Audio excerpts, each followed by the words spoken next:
ago, I was lost, broken, miserable. I had hit rock bottom. I pleaded with God in my room alone. I ended up surrendering to God, and I decided to follow Jesus. I began to read my Bible and listen to Christian podcasts.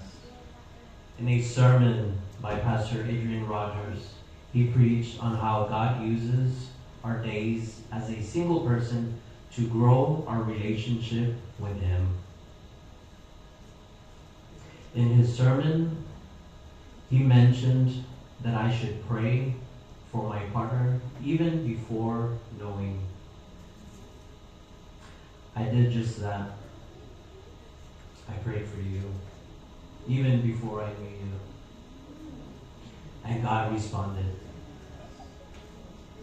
About 2 years passed when I decided to go with my Sila Vista Church family on a mission trip to the Philippines. Everyone said it would change my life. They weren't kidding. I'm sure they didn't even know how right they would be. A year ago today, this very day, I met you.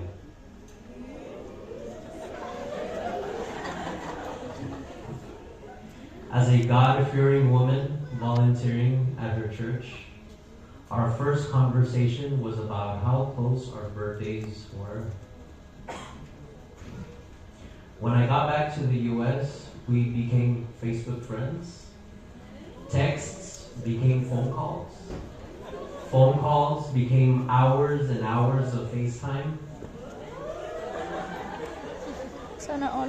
I can only remember a handful of days that we didn't talk.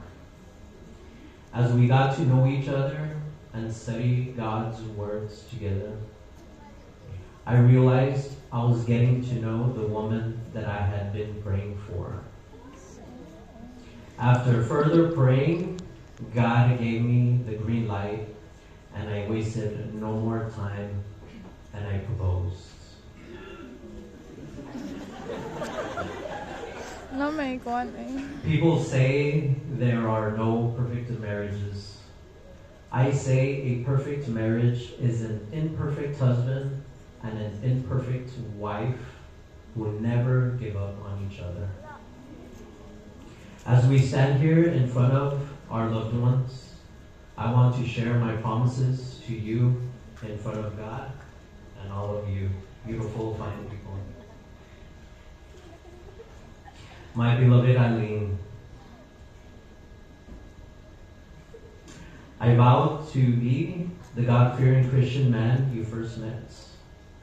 And as the better wine was served after the first was served in John chapter 2, I vow to become a better version of myself through progressive sanctification.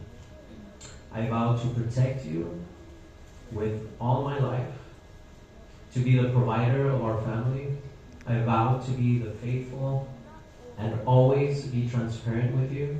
I vow to love you, respect you as an equal, sharing in joy and in sorrow, in triumph and in defeat, for richer or for poorer, through sickness and in health, as you already demonstrated.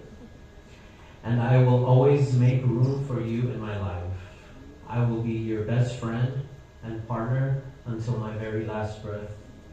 I promise to pray with you and listen to you, worship God with you. I promise to be forgiving and ask for forgiveness. I promise to laugh and cry with you. I promise to edify you. And I will always lead you to the cross until death do us